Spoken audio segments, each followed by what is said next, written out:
రాజీవ్ యువ వికాసం పథకంలో మరో కీలకమైన అప్డేట్. రాజీవ్ యువ వికాసం పథకంపై గత వీడియోలో అర్హతలు, దరఖాస్తు విధానం, ప్రయోజనాలు వంటి విషయాలు చర్చించాం. ఇప్పుడు ప్రభుత్వం కొత్తగా కొన్ని మార్పులు చేయనున్నట్టు సమాచారం. ఇంతకీ ఆ మార్పులేంటి? రుణ రాయితీ శాతం పెరిగిందా అనే విషయాలు ఈ వీడియోలో చూద్దాం. 50,000 రూపాయల లోపు యూనిట్లకు 100% రాయితీ ఇవ్వాలని నిర్ణయించినట్టు సమాచారం. 1,00,000 రూపాయల లోపు యూనిట్లకు 90%, 1 నుంచి 2 లక్షల లోపు యూనిట్లకు 80%, 2 నుంచి 4 లక్షల మధ్య యూనిట్లకు 70% రాయితీ వర్తించనుంది. చిరు వ్యాపారాలు చేసేవారికి 50,000 రూపాయల రుణం పూర్తిగా ఉచితంగా ఇవ్వనున్నారు.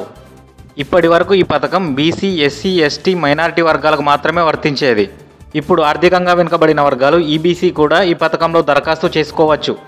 ఈబీసీ వర్గాల కోసం ప్రభుత్వం ప్రత్యేకంగా నిధులు కేటాయించింది.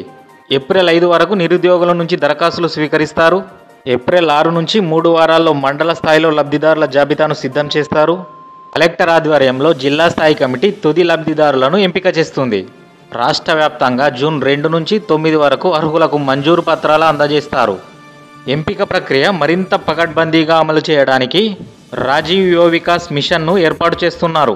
దీనికి ప్రత్యేక సీనియర్ ఐఏఎస్ అధికారి పర్యవేక్షకులుగా వ్యవహరిస్తారు. ఈ పథకంపై సమగ్ర నిబంధనలు సోమవారం జారీ కానున్నాయి. రాష్ట్ర ప్రభుత్వం ఈ పథకంలో బ్యాంకులతో కలిసి 9,000 కోట్ల రూపాయలు పెట్టుబడిగా పెట్టబోతుంది. లబ్ధిదారులు వ్యాపారంలో స్థిరపడేంత వరకు శిక్షణ కార్యక్రమాలు కూడా నిర్వహించనున్నారు.